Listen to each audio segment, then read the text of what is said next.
it seems as though it is suffer now for the short term to benefit later in the long run. And one of the first immediate actions was to cut on the subsidies that were there, saying that we need to look outward less and look inward.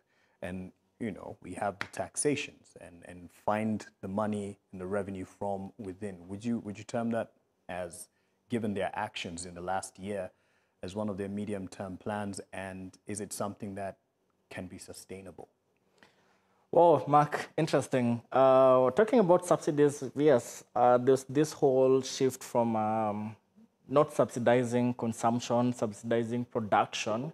But if you look at it widely, if you are subsidizing fertilizer, it's one component within the agricultural value chain or agricultural production. Mm-hmm. But on the other hand, you have electricity has gone up, you have fuel prices has gone up. So it tends to offset each other. Yeah. So is it broadly you are subsidizing production? But if you're subsidizing production, what measures has been put in at least to ensure not just one facet of the production, this is fertilizer, but at least everything else has been reduced so that to ensure that ultimately, then on net, the prices become lower.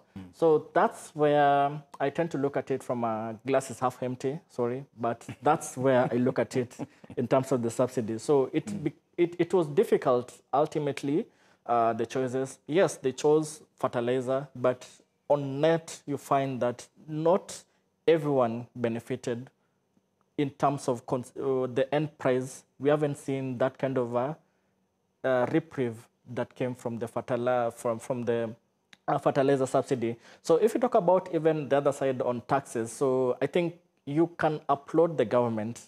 Yes, we had the campaign rhetoric. It was now towards the bottom up, yes, at least uplifting the hustlers. So the kind of campaign rhetoric that played out, yes, vis-a-vis what is, as I said earlier, what's happening in the ground is totally different. But those are the hard choices that you can applaud the government, the new government that they came in. We need to improve our taxes. Let's do it. It might be difficult because and the environment might not be that sustainable to ensure that they are able to meet their taxes. Mm-hmm. But you can say, okay, they tried it. Other nuances is that the IMF, we are within the IMF program, so this is the emphasis that Kenya needs to increase their tax collections and all that. Yeah. So those are some of the nuances. But rather than acting populist as per during the campaign, they have now sort of embraced the market-friendly policies. Okay. How will it be 2 years or 3 years down the line? I think gradually, this is just my view, gradually some of the tax proposals might be repealed or might be toned down. Mm-hmm. We're also looking within the context of the medium-term revenue strategy. This is it was a draft report that came out sometime last month. Mm-hmm. The public needs to give their input by Friday this week in terms of what they want to suggest to the government. But ideally, rather than these surprises that we normally get within the finance bill and all that, so this is like the anchor document whereby the subsequent finance bills, mm-hmm, will draw the tax proposals from.